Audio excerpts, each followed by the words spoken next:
Guys, hello and welcome to the Liberian TV network. Today, September 24, 2024, we are right here at the Ministry of Information, Culture and Tourism, and we are having a regular press briefing. Members of the press. And he is Deputy Minister for Good afternoon Public to Relations, Liberians Minister Sando.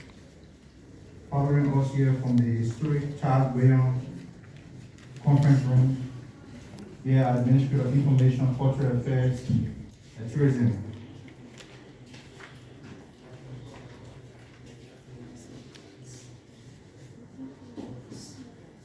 Today is Tuesday, the 24th day of September.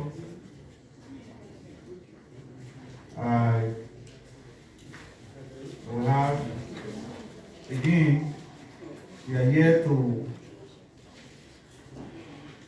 do a piece of job on behalf of the government of Liberia. We have in our midst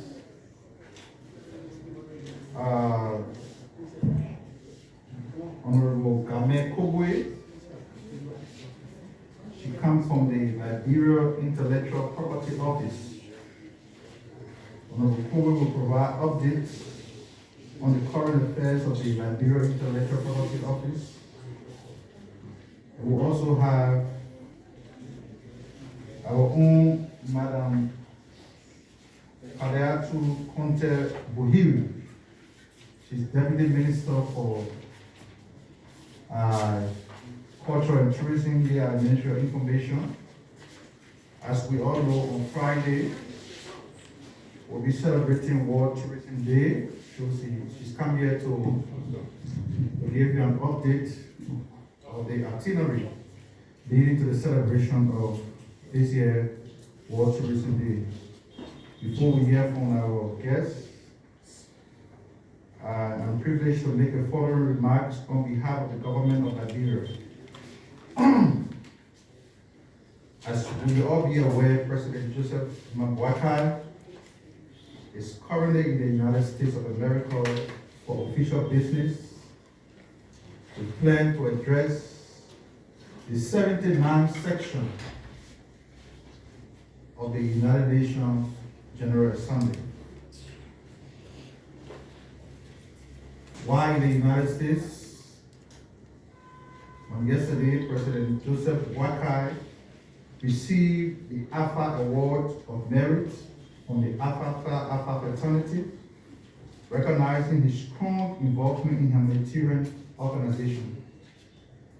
The fraternity played a crucial role during Liberia's Ebola crisis in 2014 and 15 respectively. There are a lot of permanent Liberian citizens that are members of the Alpha fraternity, and President Bokai in return expressed gratitude for the award, noting that it is a significant honor to be the first member of the group to serve as a president of a sovereign nation. The award presented by the General President, Dr. Willie L. Lonzo III, is based on merit and service, with past notable recipients, including civil rights leader, the Reverend Dr. Martin Luther King. As a nation, we celebrate this international recognition of our President's service to Liberia and humanity at large. While in New York, President Bokai also received warm welcome from the Liberian community in Staten Island over the weekend. A town hall meeting was held, and the President was able to connect with Liberians who live in that part of the world. Attendees at the meeting expressed their high hopes for Ambassador Boakai's leadership and the government's ability to meet their expectations. President Bokai commended the commitment of Liberians, both home and abroad, to contribute to the nation's future during the 2023 presidential elections. He reiterated his vision of creating an attractive Liberia that offers opportunities comparable to those elsewhere in the world. The President emphasized his zero-tolerance policy for corruption and the need for accountability regarding crimes committed during the civil war in Liberia. The President acknowledged the pain endured by many Liberians and stressed that impunity must end, insisting that accountability is no longer a distant dream, but a pressing necessity. Following his town hall, President Bokai attended the UN Summit for the Future, which gathered over 100 world leaders to discuss global commitment for a better future. The summit focused on various global issues, including climate change, food security, and health, with a renewed commitment to achieving the UN Sustainable Development Goals. President Bokai, for his part, called for transformational changes in global governance, advocating for a fairer financial environment to support the development agendas of vulnerable nations. The President stressed the importance of prioritizing liquidity in a global financial system to assist developing countries in achieving their sustainable development goals. An outcome document of the summit is available online for members of the press.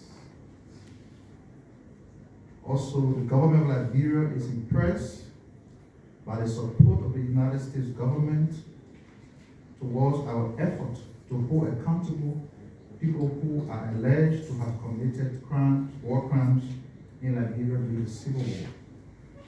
To that effect, a visiting U.S. delegation led by Ambassador at-large for Global Criminal Justice, VENMO, is in Liberia to enhance cooperation in the justice sector and support the establishment of the World Economic Crimes Code for Liberia. The U.S. has been a long-standing partner of Liberia, committed to peace, democracy, and the rule of law. President Bokai reaffirms that impunity will be eradicated and accountability will prevail. On a more recent note, the government looks with keen interest that an employee of the Ministry of Justice has been charged and sent to court for diverting sensitive national security information to a certain media network. The government has taken note of an employee of the Ministry of Justice, Sawa Eric Zino, who has been charged for leaking sensitive national security information to the media. The act of disclosing classified information is a serious offense with severe penalties. While public information is accessible to all Liberians, classified national security information requires proper authorization for access. The government acknowledges the existence of a leaking culture, but emphasizes the importance of adhering to the rule of law governing public service rules. Those who violate these laws will face the consequences, as the government is committed to upholding legal standards.